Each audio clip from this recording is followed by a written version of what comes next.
It began with a sound, as so many endings do. Not a shout, not a slam, but the low murmur of voices seeping through the heavy oak of the king's study door. Elara paused in the stone corridor, the chill of the castle floor leaching through the thin soles of her slippers. In her hands, she held a book, its leather cover worn to the texture of softest suede. It was a first edition, a collection of mortal sea shanties she had spent a month hunting down through a network of dusty book merchants. A foolish, sentimental gift for a man who had seen empires rise from dust and crumble back into it, but it was a piece of her, a piece of the life she'd had before, and she had wanted to share it with him. Hope was a delicate, foolish thing, a wildflower pushing its way through cracks in a fortress wall. For 6 months, she had been that wildflower. The human consort of Casimir, the vampire king, a creature of midnight and marble, whose heart had not beaten in 1,000 years. She had tried to bring warmth into his world of cold stone and colder eternity. She filled the halls with flowers, convinced the cooks to try spices from her homeland, and read to him by the firelight, her living voice a stark counterpoint to the silent, ancient stillness of his existence. She had thought, with the breathtaking arrogance of the loved, that she was making a difference. That her light was not being swallowed by his dark, but illuminating it. Tonight, the corridor was darker than usual, the sconces sputtering low. The voices from within the study were relaxed, unguarded. She recognized them all. Casimir's, a deep baritone that could command armies or, in quieter moments, feel like velvet against her skin. And his brothers, Lucian and Valerus, the two halves of his immortal shadow. Lucian, the diplomat, his voice a smooth, placating oil. Valerus, the warrior, his words clipped and sharp as shattered glass. She is dedicated, Lucian was saying, the careful neutrality of the word a warning bell Elara only recognized in retrospect. A low, humorless laugh. Valerus. Dedicated? She's a barnacle, brother. Clinging to the hull. Does she follow you to the privy as well? Elara's breath caught. Her fingers tightened on the book. She should leave. This was a private conversation, a space not meant for her. But her feet were stone, rooted to the floor by a sudden, cold dread. Then came Casimir's voice, and the world tilted on its axis. It was heavy with a weariness she had never heard him direct at her, a profound, soul-deep exhaustion. It's not like that. A pause. The silence stretched, filled with the unspoken things she was now desperate not to hear. It's more. It's the constancy of it. She's everywhere. In my rooms, in my library, in my head. He took a breath, and Elara felt the sound in her own lungs, a painful, shared inhalation before the final blow. It's suffocating, he said, and the word was not angry. It was worse. It was tired. Resigned. A human heart beats so loudly. It's this incessant thump, thump, thump in the silence. You can't hear yourself think. There's no peace. I have an eternity of quiet, and she's filled it with noise. With feeling. Valerus snorted. The affliction of a mortal wife. They feel. Constantly. And they want you to feel with them. A dreadful business. She means well, Lucian murmured, ever the peacemaker. She is only trying to connect. Her world is so small, so fleeting. She sees you as its center. I don't want to be her center. Casimir's voice was almost a whisper, raw and stripped of all its royal authority. It was the voice of a man confessing a secret shame. I just want a little space. A little silence. The way it was before. The way it was before her. The book in Elara's hands suddenly felt impossibly heavy, a tome of her own foolishness. Each sea shanty, each tale of fleeting mortal life, was an indictment. She had thought she was offering him a window into her world, but he saw it as an invasion. Her love, her attention, her very heartbeat, they were not a gift, but a burden. A noise polluting his precious silence. Suffocating. Laughter drifted from the room, Valerus finding some dark humor in his brother's predicament. The sound was a physical blow. It pushed the air from Elara's lungs and sent a tremor through her body. She looked down at the book, at its carefully preserved pages, a history of men who lived and loved and drowned in the space of a single breath. How could she have ever thought it would mean anything to him? Slowly, deliberately, she backed away.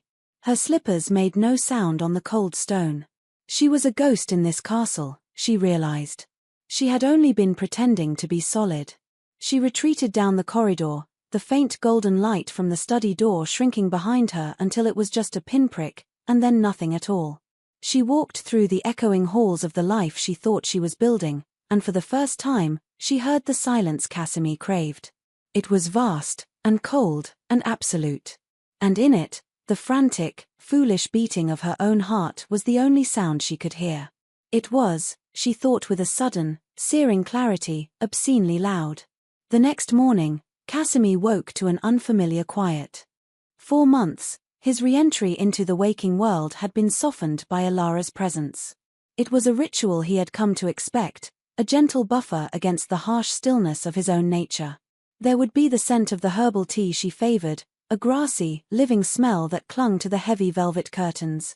There would be a sliver of morning light she'd allowed past the blackout drapes, a single, defiant sunbeam cutting through the gloom he'd inhabited for centuries. Often, she would already be awake, propped against a mountain of pillows, a book in her lap, the soft rustle of turning pages the first sound to greet him. Today, there was only silence. A deep, profound silence that felt different from the one he'd always known. This was not the peaceful stillness of stone and shadow, it was an absence. He turned his head. Her side of the vast, cold bed was empty.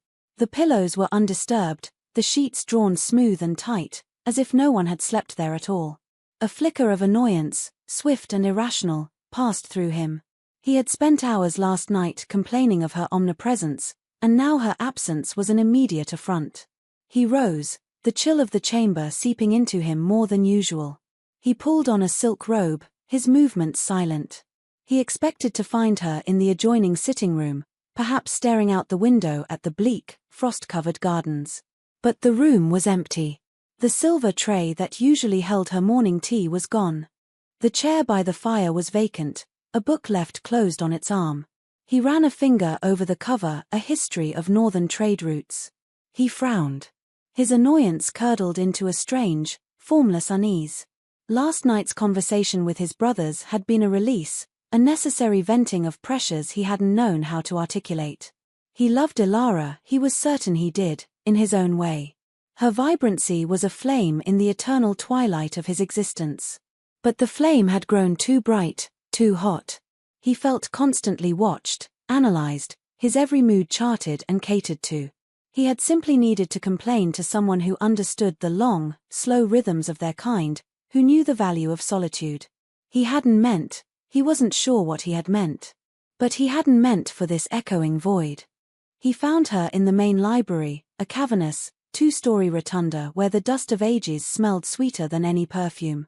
She was perched on a rolling ladder, halfway up a towering shelf of arcane legal texts, a massive, leather-bound volume open on her lap. The morning light, such as it was, streamed through the high-arched windows, illuminating the motes of dust dancing around her and catching the warm brown highlights in her hair.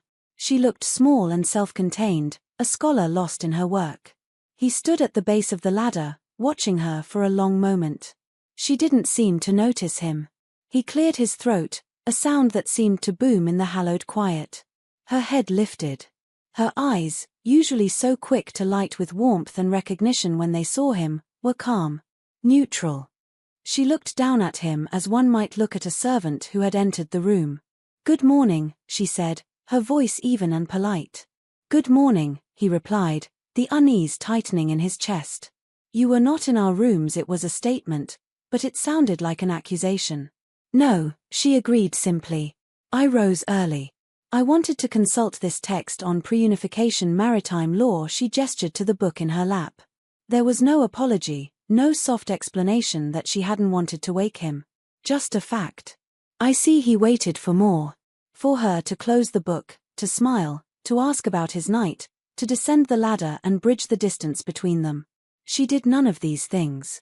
She merely held his gaze, her expression one of mild, patient inquiry. It was the look one gave a stranger who had interrupted them. The silence stretched. He could hear the faint whisper of the pages as a draft moved through the library. He could hear the distant, rhythmic ticking of the great clock in the main hall. He could not, from this distance, hear her heartbeat. Finally, he spoke again, his voice stiffer than he intended.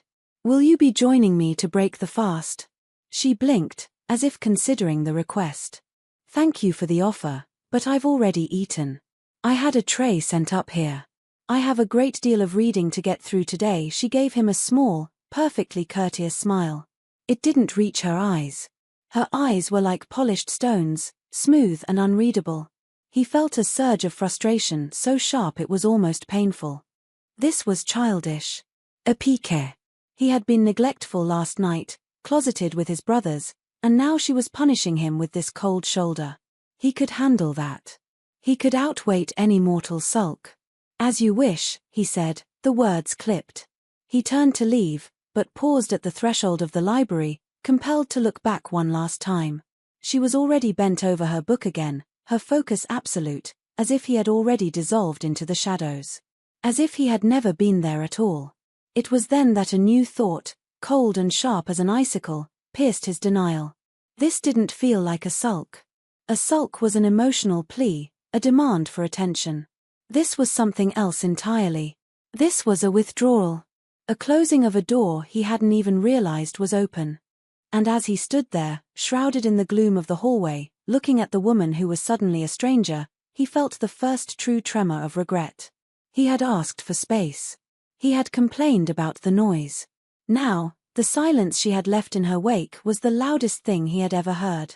The retreat was a masterpiece of quiet efficiency. Ilara did not stage a dramatic exit, did not pack her bags in a flurry of tears and slammed doors.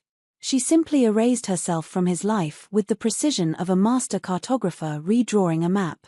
On the second day, she approached Casimir in the throne room, where he was holding audience. She waited patiently until the last petitioner had bowed his way out, her posture poised and respectful, every inch the perfect consort. "Your Majesty," she began, her voice clear and formal in the cavernous space. The title, which she had not used in private since their first month together, landed like a stone in the quiet room. Casimir, slouched in the heavy, dark wood of his throne, straightened. His obsidian eyes narrowed. "Ilara. There is no need for such formality." "I believe there is," she replied, her gaze steady. "I have come to request a change in my living arrangements. The Queen's suite in the East Wing has been unoccupied for some time. With your permission, I would like to move my belongings there." He stared at her, baffled. The Queen's suite. It was a magnificent set of rooms, larger even than his own, but it was on the opposite side of the castle. It was a political residence, a place for a consort who was a partner in statecraft, not in life. "For what purpose?" he asked, his voice dangerously low. "For the purpose of study," she said without blinking. "My duties as your consort require a deeper understanding of this kingdom's history, its laws, its alliances. To do so effectively, I require solitude and a dedicated space for my work. Our current arrangement, while pleasant, is not conducive to that level of concentration." Our current arrangement. She spoke of their shared life, their bed, the intimacy they had built, as if it were a poorly designed office space. The excuse was plausible, even admirable. It was also a complete and utter lie, and they both knew it. She was using the language of the court, the logic of duty, to build a wall between them, and she was doing it in plain sight. He could not refuse without seeming a tyrant, without undermining the very image of the diligent consort she was presenting. "If that is your wish," he said, the words tasting like ash in his mouth. "It is." "Thank you, Your Majesty." She gave a small, perfect curtsy and departed, leaving him alone in the vast, empty throne room. He felt a sudden, violent urge to sweep the silver goblets from the nearby table, to roar his frustration into the silent hall. He did nothing. He sat on his throne, a king in his castle, and felt, for the first time, utterly powerless. Within the hour, a quiet procession of servants, overseen by Ilara's lady's maid, began the transfer. Dresses and books, vials of perfume and pots of ink, the small, personal artifacts that had softened the edges of his Gothic chambers, all of it was removed. She left nothing behind. By nightfall, his rooms were as they had been for centuries before her arrival, stark, silent, and cold. The only scent was of stone and dust and old velvet. The silence was absolute. He had his peace back. It was unbearable. Her days took on a new rhythm, one that no longer intersected with his. She rose with the dawn and took her breakfast in her new suite, a fortress of solitude. She spent hours in the library or the archives. She claimed a long-abandoned glass conservatory, and with the help of the castle gardeners, began the painstaking work of restoring it, filling it with soil and fragile seedlings. She was seen in the training yards, taking lessons in archery from the captain of the guard, her brow furrowed in concentration as she learned to notch an arrow, to draw the string, to release. She performed her public duties with a flawless grace that silenced any court gossip. At feasts, she was a charming and intelligent hostess. In council, when her presence was required, she was attentive and offered insights that were sharp and well-researched. She was the perfect queen in all but one respect: she was no longer his. In private, she was a ghost. They would pass in the halls, and she would incline her head with a serene, distant smile. "Your Majesty," the words were a constant, polite dismissal. She never sought him out. She never asked for his opinion or shared a discovery from her reading. The warm, vibrant woman who had spilled her thoughts and feelings into his life as if she had an endless supply was gone. In her place was this calm, contained stranger in a familiar body. One evening, he found her in the restored conservatory. The sun had set, and the glass panes reflected the deep indigo of the twilight sky. Lanterns cast a warm, golden glow over the new life sprouting in the long-dormant beds. She was on her knees, her hands deep in the dark earth, carefully tending to a row of pale, delicate shoots. She didn't hear him approach. For a moment, he just watched her, this mortal woman who chose to spend her fleeting hours coaxing life from dirt in a castle of the dead. He remembered her heart, the sound he had complained of. Thump, thump, thump. A frantic, living rhythm. He had called it noise. Now he knew it was the sound of life. The sound of her. And he had silenced it. Not by stopping it, but by sending it so far away he could no longer hear it. He had asked for space, and she had given him an entire world of it. He was the king of a silent kingdom, and she was the sole inhabitant of a vibrant, sunlit garden he was no longer welcome in. The first week of Ilara's strategic retreat passed in a haze of denial for Casimir. He told himself it was a phase, a protracted fit of pique that would burn itself out. He was a king. He was an ancient, powerful being. He would not be undone by the moods of a mortal woman. He threw himself into his work, holding long, grueling council sessions, poring over territorial disputes and trade agreements until the script blurred before his eyes. He sought the company of his brothers, engaging in sparring matches with Valerus that left the training yard scarred and his own body humming with a frustrated, unspent violence. But the space she had carved out of his existence was not a passive void, it was an active, encroaching presence. The silence in his chambers at night was a physical weight. He would lie in the center of the vast, empty bed and find himself listening for the sound of her soft breathing, a sound he had once found so intrusive. Now its absence was a roaring vacuum. He'd walk the halls and his eyes would instinctively search for her, a flash of her favorite blue dress, the warm brown of her hair. He found only shadows and cold stone. The change was not lost on his court, or his brothers. They were creatures of observation, masters of reading the subtle shifts in the currents of power. Ilara's sudden move to the East Wing, her cool, formal demeanor, and the king's subsequent black mood were the subject of hushed whispers in every shadowed alcove. "She seems revitalized," Lucian observed one evening. They were in Casimir's study, the very room where the fatal conversation had taken place. The air was thick with irony. Casimir was staring into the fire, a glass of blood-red wine untouched in his hand. "She is occupying herself," Casimir said, his voice flat. "She is thriving," Lucian corrected gently. "I saw her in the gardens today. The staff adores her. She knew every gardener by name. She was laughing. I haven't heard her laugh in weeks." Casimir's hand tightened on his glass. He hadn't either. He had been the sole recipient of that sound for months, a bright, bubbling music that had often broken through his darkest moods. Now she shared it with gardeners. It was Valerus, predictably, who twisted the knife. He found Casimir late one night in the armory, pointlessly sharpening a sword that was already lethally keen. The scrape of whetstone on steel was a grating, rhythmic sound in the torchlit dark. Valerus leaned against a rack of spears, a smirk playing on his lips. "Finally got what you wanted, brother. The castle is as quiet as a tomb again. Isn't the peace lovely?" Casimir's hand stilled. "I have work to do, Valerus." "Oh, I'm sure," Valerus drawled, sauntering closer. "All that kingly business. So much easier to concentrate now, I imagine. Without that, what was it?" That incessant thumping. He tapped 2 fingers against his own chest in a mocking rhythm. "No noise. No feelings. Just the beautiful, endless silence you've spent a millennium cultivating. You must be relieved." Every word was a perfectly aimed dart. Casimir felt a rage so cold and pure it almost split him in two. He wanted to drive the sword in his hand through his brother's mocking heart. Valerus saw the look in his eyes and his smirk widened. "Careful, Casimir. You're feeling something."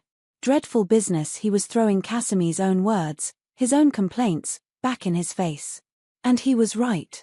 The silence wasn't peaceful. It was a torment. The space wasn't freedom. It was a prison of his own making. The full weight of his folly began to settle on him, not as a single, crushing blow, but as a slow, creeping rot. He started to notice the small things, the tiny imprints of her presence he had never consciously registered until they were gone.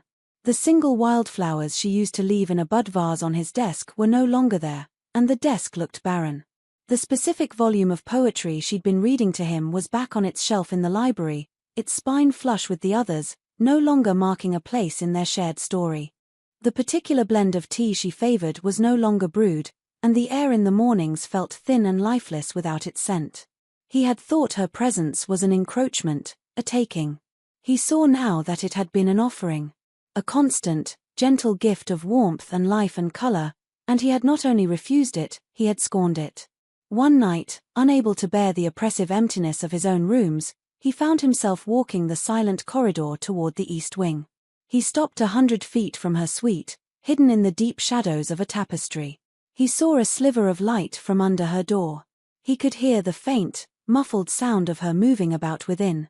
He stood there for an unmeasurable time, a king in exile, staring at a closed door. He had wanted space. She had given it to him. And in that space, he was utterly, terrifyingly alone. He turned and walked back to his empty chambers, the weight of the silence heavier than any crown. He could not endure it. 3 weeks. 3 weeks of perfect, courteous distance. 3 weeks of sleeping in a bed that felt like a sarcophagus. 3 weeks of passing her in the halls and receiving that serene, soul-destroying nod. The king, accustomed to bending the world to his will, was breaking. He found her where he knew she would be, late into the night when the rest of the castle was shrouded in sleep. The library had become her sanctuary, her fortress. A single candelabra on a massive oak table cast a pool of trembling golden light, holding the immense darkness of the room at bay. She sat within that circle of light, a small, illuminated figure against a backdrop of infinite shadow. She was so engrossed in the map she was studying, its delicate lines and faded ink spread out before her, that she didn't sense his approach. Casimir stopped just outside the ring of light, a creature of the dark peering into a warm, living space. Her hair was loosely braided, a few strands escaping to curl around her face. Her brow was furrowed in concentration. He could see the faint pulse in her throat, a tiny, rhythmic flutter. Thump, thump.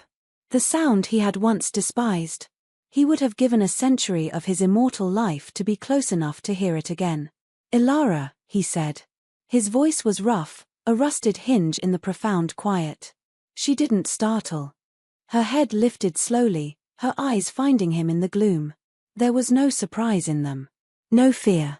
Only a deep, weary patience. She looked at him as if he were a tiresome inevitability, a storm that had finally arrived after long, threatening skies. "Your Majesty," she said, her voice a quiet murmur. He stepped into the light, and it felt like a trespass. The warmth of the candles brushed his cold skin. He felt clumsy, monstrous, an intrusion in her carefully constructed peace. He had come here to demand, to rage, to break through this infuriating calm she wore like armor. "What is this game, Elara?" he asked, the words coming out harsher than he'd intended. "This performance. It is beneath you. It is beneath us." Her expression did not change. She carefully placed a glass paperweight on the corner of the map to stop it from curling. Her movements were deliberate, unhurried. "It is not a game," she said, her gaze lifting to meet his again. Her eyes were clear, direct, and utterly devoid of the warmth he remembered.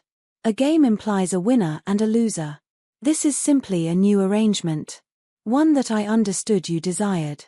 The calm, rational response infuriated him more than tears or accusations ever could have. "I desired? I never asked for this. For you to cloister yourself away like a nun. For you to treat me like a stranger. Did you not?" she asked, a faint, almost imperceptible arch to her eyebrow.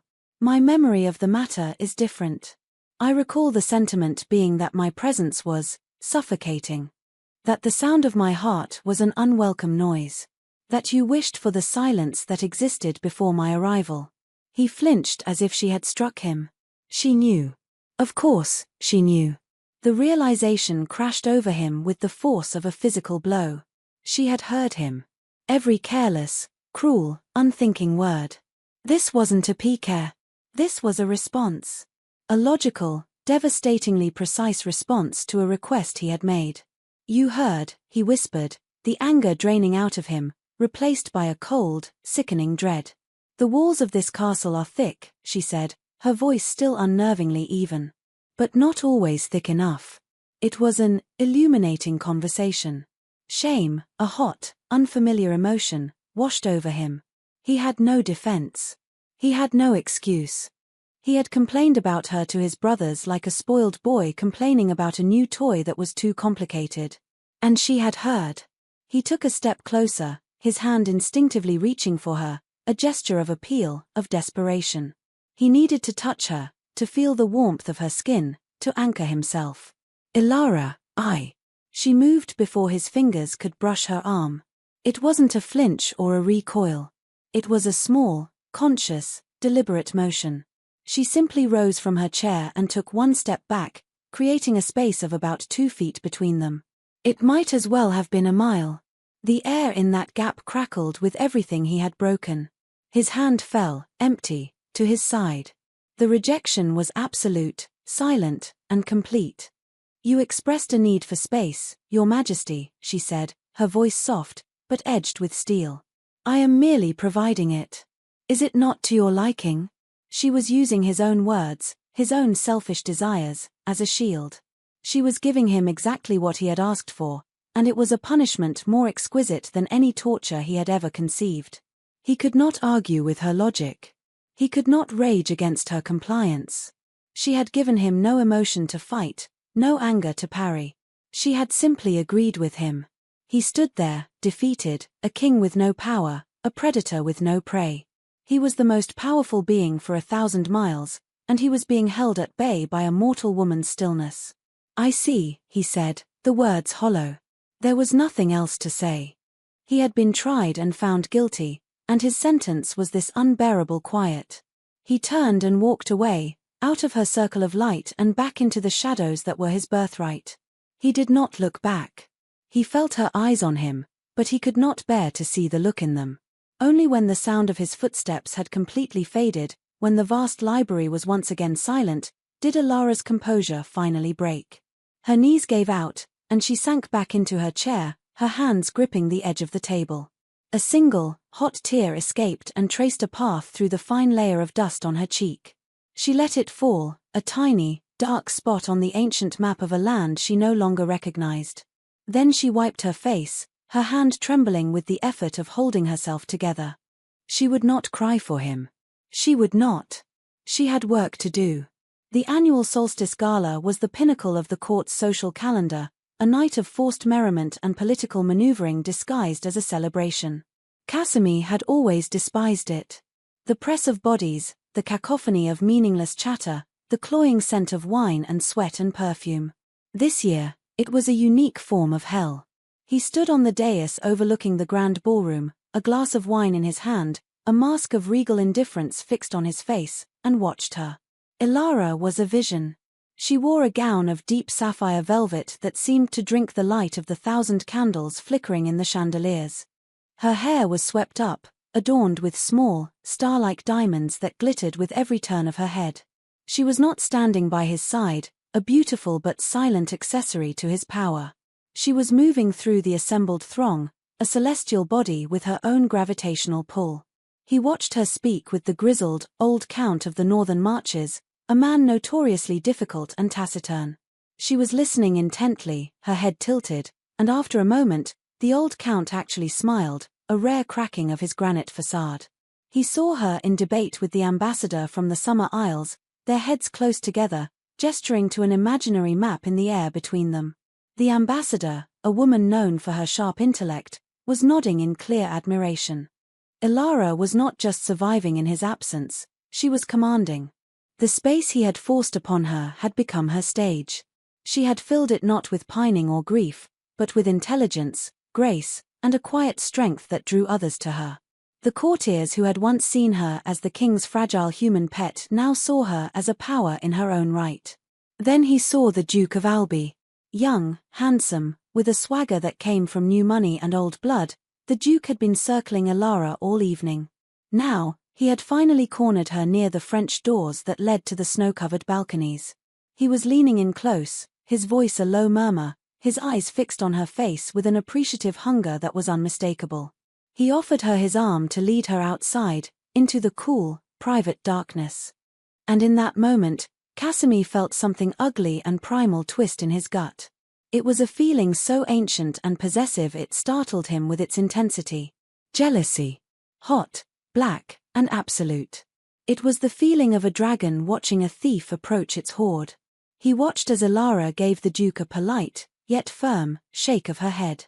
She disengaged from him with a practiced ease, turning to speak to a passing lady-in-waiting, leaving the Duke momentarily stranded. There was no flirtation, no encouragement. But it didn't matter.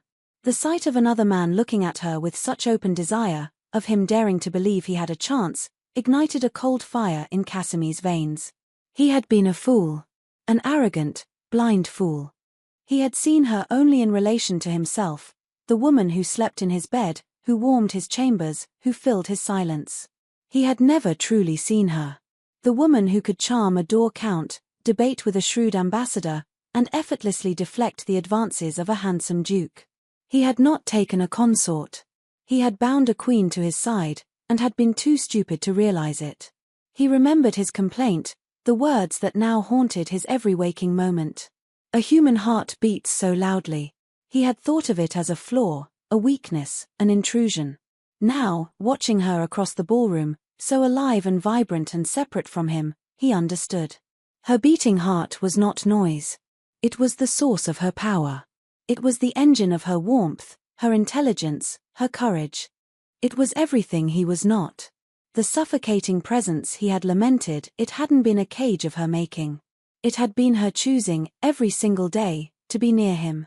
To share her light, her warmth, her ridiculously, beautifully loud heart with a creature of cold and quiet. It was a choice, an active, daily gift. And he, in his immortal arrogance, had mistaken it for a chain. He finally understood. The space he had craved wasn't freedom, it was oblivion. It was the cold, sterile, unchanging silence he had lived in for 1,000 years. Ilara had been his one chance to escape it, and he had pushed her away. The Duke of Albi was still staring at her from across the room. Casimir met the man's gaze, and for a fleeting second, he let the mask drop. He let the Duke see the ancient, possessive predator that lurked beneath the veneer of the king. The Duke paled, gave a jerky bow in their general direction, and quickly melted back into the crowd. It was a petty, meaningless victory. It didn't change the fact that Ilara was still 100 feet away, surrounded by admirers, living a life that no longer included him. He had banished the one sound in the universe that mattered, and the resulting silence was the sound of his own heart, if he still had one, breaking. The study was just as it had been on that first night. A fire crackled in the hearth, casting dancing shadows on the book-lined walls. The air was thick with the scent of old paper and wood smoke. The only difference was Casimir himself. He was not the relaxed, complaining king. He was a spectre, hollowed out by a grief so profound it felt like a physical sickness. He had summoned Lucian. Valerus's mocking "I told you so" would be unbearable, but Lucian might understand. His more diplomatic brother arrived silently, his expression carefully neutral as he took in Casimir's ravaged state. He accepted the glass of wine Casimir offered and waited. For a long time, Casimir said nothing. He stared into the flames, watching the logs crumble into embers, an all too fitting metaphor for what he had done to his life. The silence stretched, no longer the comfortable quiet of brothers, but the tense, waiting silence of a confessional. "She heard me," Casimir said finally, his voice a low rasp. "That night. She was outside the door." Lucian's composure didn't falter, but a flicker of deep sorrow passed through his eyes. "I see," he said softly. "She has given me exactly what I said I wanted," Casimir continued, a bitter, self-loathing laugh escaping him. "Silence. Space. Peace. And it is a torment beyond any I have ever known. The castle, it's just stone again, Lucian. It's cold." He finally turned from the fire to face his brother, his face stripped bare of all its regal pride. He looked ancient, and lost. "I miss her. It's not just the warmth, the presence. It's the small things.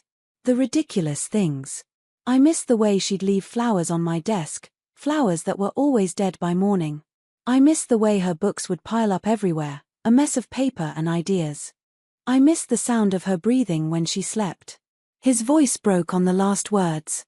He looked down at his hands, at the long, pale fingers that had once known the warmth of her skin. "I complained about her heart. That it was too loud. Gods, Lucian, what a fool I was. It was the most beautiful sound in the world, and I told her I didn't want to hear it."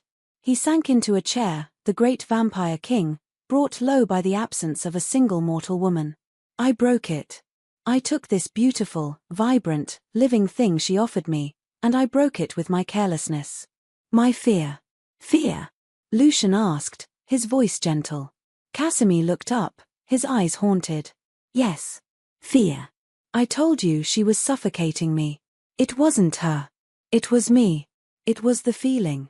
She made me feel things I haven't felt in centuries. Vulnerability. A need for someone else. It terrified me. It was easier to call it an annoyance, to push her away, than to admit that a fleeting, mortal woman had become the anchor of my entire existence. I spoke out of fear, and I destroyed everything." He buried his face in his hands. "What do I do? How do I fix this?" Lucian was quiet for a moment, letting his brother's raw, painful confession fill the room. He walked over to the fireplace, his own reflection a dark shape in the glass of a picture frame. "You cannot command her forgiveness, Casimir. You cannot demand her return. You threw her love back in her face and called it a nuisance.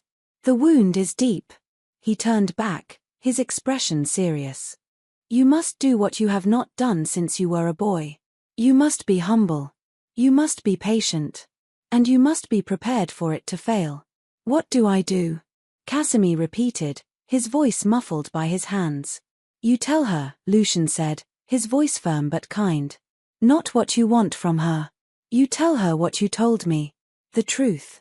You tell her you were a fool. You tell her you were afraid. You don't make excuses. You apologize. Not as a king, but as the man who hurt her." He came and stood before his brother's chair. "And you must show her. Words are wind. She will not trust yours now. You must show her that you have changed. That you see her, truly see her, for who she is." Lucian paused, his final words landing with quiet finality in the still room. "And you must be prepared for her to not believe you. Or worse, to no longer care. You asked for space. She may have decided she likes it." The words were a cold spike of terror in Casimir's chest. The thought that she might be happier now, in her quiet, ordered world without him, it was a pain sharper than any blade. But Lucian was right. He had to try. He owed her that. He had to venture into the cold, silent space he had created and see if there was anything left to salvage from the wreckage. The gestures began subtly, like the first, tentative rays of a dawn that might never break. Casimir did not storm her new suite or demand an audience. He had learned, through pain, that his power and position were useless here. This was not a battle to be won with force, but a pilgrimage to be made on his knees. A week after his confession to Lucian, Ilara woke to find something on the floor just outside her door. It was a single, perfect flower. A moon petal, its petals the color of fresh cream, so delicate they were almost translucent. It was a notoriously difficult bloom to cultivate, one that only opened its face to the full moon and withered by sunrise. She had spent weeks in the conservatory, trying to coax a pot of stubborn seedlings to life, with no success. This one was flawless, its stem resting on a bed of damp moss to keep it alive. There was no note. No grand declaration. Just the flower. An apology in botanical form. A quiet acknowledgement of her passions, of the world she was building for herself. She hesitated, her hand hovering over it, then quickly brought it inside, her heart giving a painful, traitorous lurch. A few days later, as she worked in the archives, a servant arrived with a silver tray. On it was a steaming pot of her favorite jasmine tea and a small plate of honey cakes, just the way she liked them. She hadn't requested it. When she looked at the young servant girl in confusion, the girl just dipped her head and murmured, "From the king's kitchens, my lady. He commanded it be brought to you." He was remembering. He was paying attention to the small details of her comfort, the things he had once taken for granted. She drank the tea, and it tasted of a fragile, terrifying hope. The most significant gesture came during a meeting of the small council. They were debating a border dispute with the hill tribes of the north, a complex issue involving ancient grazing rights and new trade routes. Ilara, who had been studying the region's cartography, pointed out a discrepancy in the maps being presented by Lord Vorlag, a belligerent, old-guard noble who viewed her presence on the council as an affront. "If you look at the maps from the Third Dynasty, my lord," she began, her voice calm and clear, "you will see the river's course was significantly different. The lands you claim as baronial were, in fact, designated as common pasture. Your claim is based on a map that is 500 years out of date." Lord Vorlag's face purpled. "We are not here to be lectured on geography by a foreigner," he sneered, the insult hanging in the air. "This is a matter for warriors and statesmen, not for librarians." The room went silent. Every eye turned to Casimir, seated at the head of the table. In the past, he might have let the comment slide, or offered a mild, dismissive rebuke. Instead, a stillness fell over him, a concentration of power so intense it felt like the temperature in the room had dropped by 10 degrees. He did not raise his voice. He didn't have to. He fixed his gaze on Lord Vorlag, and his eyes were chips of obsidian. "Lord Vorlag," he said, his voice a low, lethal whisper. "The Lady Ilara's counsel was sought, and it is valued. You will show her the respect her station, and her intellect, demand. Or you will be excused from this council permanently. Do you understand me?" The threat was absolute. Vorlag, who had faced down armies, shrank in his seat, a flush of fear replacing his anger. "Yes, your majesty. My apologies, my lady." Casimir then turned his gaze to her. It was not a look of possession, but of support. A silent, public declaration. "I see you. I value you." He then nodded to her, a small, almost imperceptible gesture of deference. "Please, Ilara. Continue." She did, her voice faltering only for a second before she regained her composure. But inside, her carefully constructed walls were trembling. He hadn't just defended her honor, he had validated her contribution. He had used his power not to control her, but to lift her up. It was a profound shift, a change so fundamental it frightened her. She was wary. Her heart had been broken by his carelessness, and it was a fragile, guarded thing now. But she was also fair. She saw the effort. Each gesture was a stone laid carefully on a path back to her. A flower. A cup of tea. A public defense. He wasn't telling her he had changed. He was showing her. And against her will, against her better judgment, she found herself taking a tentative step onto that path, wondering where it might lead. He found her in the place that was most truly hers. The old painting studio in the West Tower had been her latest project, a space she had claimed from dust and disuse. It was a glorious mess. Canvases in various states of completion were propped against the walls, some covered in charcoal sketches of the castle's Gothic architecture, others in vibrant, abstract whirls of color. The air smelled of turpentine and linseed oil, a sharp, clean scent of creation. Jars bristling with brushes stood on every surface, and splatters of paint adorned the floorboards like fallen autumn leaves. She was standing before a large, unfinished canvas, a streak of ultramarine blue on her cheek, her expression one of fierce concentration. Casimir did not enter. He stood at the threshold, the arched stone doorway framing him like a figure in a portrait. This was her world, her space, and he was an outsider. He had learned that much. He waited, silent, until she sensed his presence and turned. Her eyes widened slightly in surprise. Her first instinct was to put down her brush, to wipe the paint from her cheek, to become the poised consort once more. She resisted it. This was her space. He would take her as she was, or not at all. "Your Majesty," she said, her voice neutral, but she did not curtsy. He took a half step into the room, his eyes scanning the vibrant chaos. He looked from her paint-stained fingers to the half-finished world on the canvas. He looked tired, she thought. Older than eternity. The arrogance was gone, replaced by a deep, hollowed-out vulnerability that was more disarming than any show of power. "Ilara," he began, his voice quiet, hesitant. "May I speak with you?" She nodded, gesturing with her brush to a rickety wooden stool. "You are the king. You may do as you please." "No," he said, the word sharp with pain. "No, that is not true. Not here. Not with you." He ignored the stool, choosing to remain standing, keeping a respectful distance. He would not crowd her. He would not intimidate. He took a breath, the sound unnaturally loud in the quiet studio. "I did not come to make excuses. There are none. I came to apologize." He looked directly at her, his dark eyes holding hers, and she could see the terrifying honesty in them. "What I said, it was cruel, and foolish, and unforgivable. I was a fool." He paused, as if gathering the strength to say the next part. "I told you that you were suffocating me. That was a lie. The truth is, I was suffocating. Under the weight of my own fear. For centuries, I have felt nothing. A long, grey, unchanging landscape. And then you came. You brought color, and noise, and warmth. You made me feel again. And it terrified me." This was not the clumsy, angry confrontation in the library. This was a confession. Raw, unvarnished, and utterly humiliating for a creature as proud as he. "To need someone," he continued, his voice dropping to a near whisper, "to have my peace depend on the presence of another being. It was a vulnerability I couldn't accept. It was easier to blame you, to blame your loud heart, than to admit the truth. That my cold, silent world was no longer enough. That I was no longer enough. The fault was not in you, Ilara. It was in me. In my pride. In my fear." He finally broke eye contact, looking down at the paint-splattered floor. "The silence I thought I wanted is a punishment. The space I demanded is a void. I don't want space, Ilara.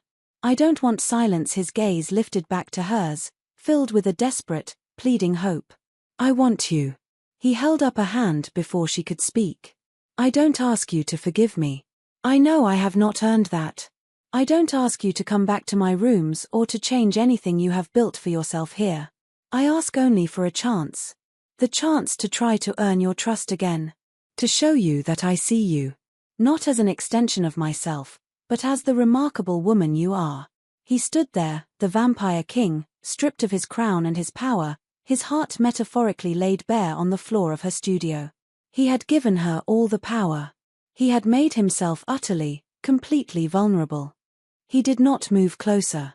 He did not try to touch her. He just stood there, waiting for her verdict, prepared for the exile he knew he deserved. Ilara's own heart was a frantic drum against her ribs. Every word he spoke was a dismantling of the armor she had so carefully constructed around it. She had prepared for anger, for demands, for manipulation. She had not prepared for this. For raw, unshielded honesty. For a confession that mirrored her own secret loneliness. She looked at him, truly looked at him, and saw not the monster, not the king, but the man. A man lost in an eternity of his own making, who had been given a lifeline and had, out of fear, tried to sever the rope. She took a slow breath, the scent of turpentine sharp in her lungs.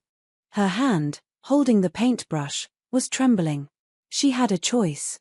She could send him away, back to his cold, silent world, and she would be entirely justified. She could keep her hard-won peace, her self-contained life. Or she could take the most terrifying risk of all. She could believe him. "Words are easy, Casimir," she said, her voice quiet but steady. She used his name for the first time in weeks, and she saw the flicker of pained hope in his eyes. "You taught me that." She didn't smile. She didn't rush to him.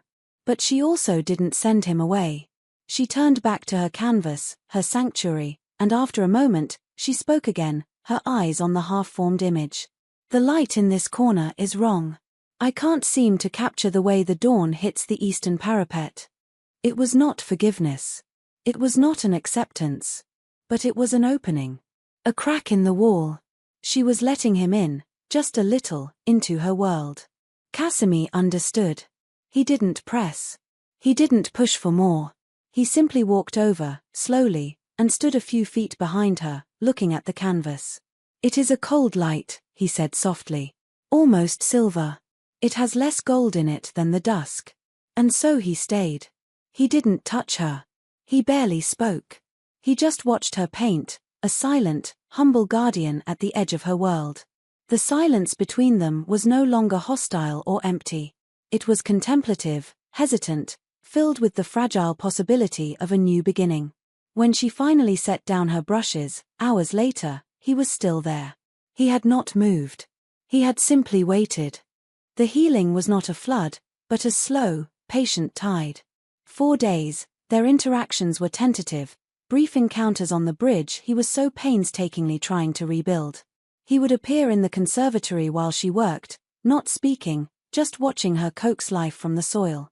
He started leaving books for her outside her door, not rare first editions, but texts on subjects he'd heard her discussing, on crop rotation, on architectural theory, on the migratory patterns of birds. They were not gifts to impress, but gifts to support. They said, "I am listening." The true turning point came a week after his apology. Ilara, unable to find a specific reference she needed, ventured into his private library, the one adjoining his chambers, for the first time since she had left. She had expected to find it empty. Instead, she found him there, slumped in his large leather armchair, a book open but unread in his lap.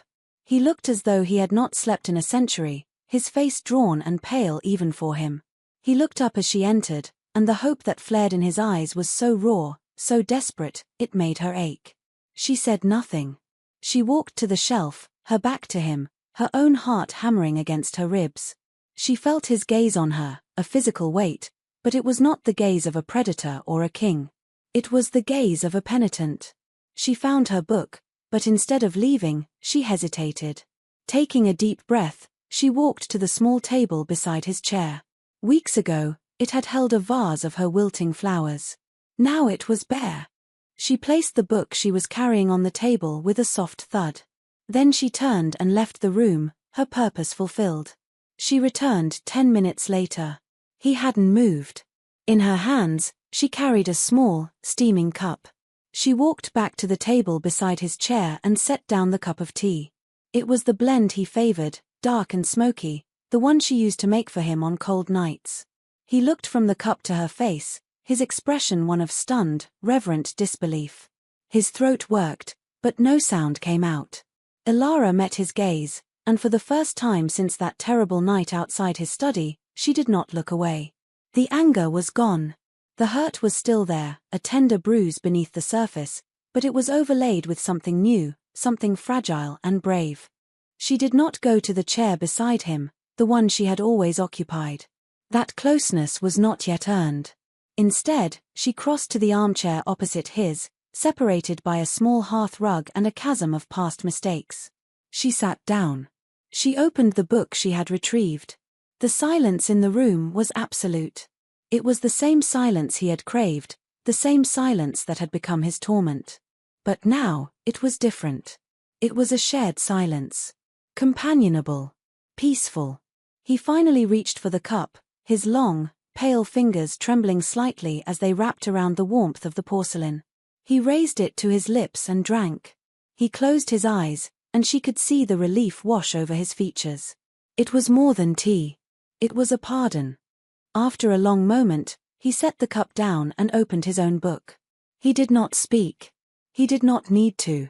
They sat there for hours as the light outside faded from grey to black, two solitary figures in a pool of lamplight, reading in a shared, peaceful quiet. Finally, as the moon rose high in the sky, he set his book aside. He leaned forward, slowly, and reached his hand out across the space between them, laying it palm up on the rug that separated their chairs. It was an offering. A question. A plea. It was not a demand. It was a gesture of complete trust and complete surrender. Ilara looked down at his hand, so pale and still against the dark wall. This was the hand that could command armies, that could sign death warrants, that had lived through ages.